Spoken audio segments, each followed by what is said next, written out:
Hello, it's Belinda, sharing stories about my years in the Tabernacle Choir at Temple Square, and also my testimony of the truthfulness of the gospel of Jesus Christ found in the Church of Jesus Christ of Latter-day Saints.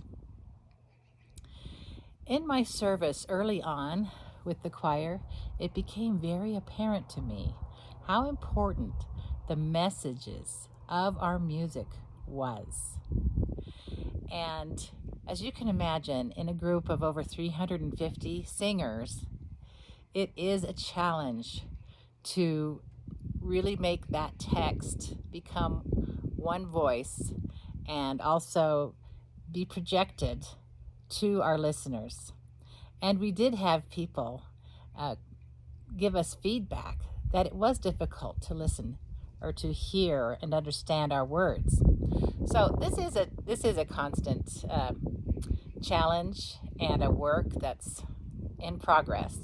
But I have to say that it became really important to me to find a message in a piece and relate that to a gospel principle. And our conductor, Mac, would have a funny little cue for us. He would go like this, and that was our cue to really focus on that text and remember to try to project it. So if you see him doing that, that's what it means. So an example of relating a gospel principle to a secular piece came to my mind in that beautiful Broadway song, Come to My Garden, from The Secret Garden. And we were introduced to a really beautiful arrangement of this done by Kurt Bester for the choir and for our CD called Showtime.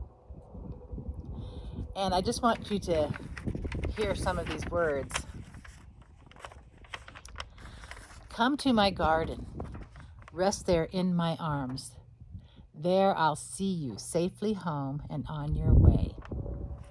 Come to my garden, where love grows deep and wild. Lift me up and lead me to the garden, where I'll tell you, where I'll show you my new life. I will live for you. And as you think about the gospel, don't these words come alive? And especially the garden, because we know of sacred events that took place. First of all, in the Garden of Eden, and then the Garden of Gethsemane, and the Garden Tomb. And so I would think about these places in singing this beautiful melody and this message, and think of the Savior who lifts us up and who gives us love, deep love, and who wants us to arrive safely home and to be with him. He also gives us a new life, and we in turn, as he lived for us, we can live for him as well. And I just think that's a beautiful parallel that we can draw from these wonderful words, that we can think about our Savior's beautiful life and atoning work and his glorious resurrection and all that he did for our happiness and our eternal salvation.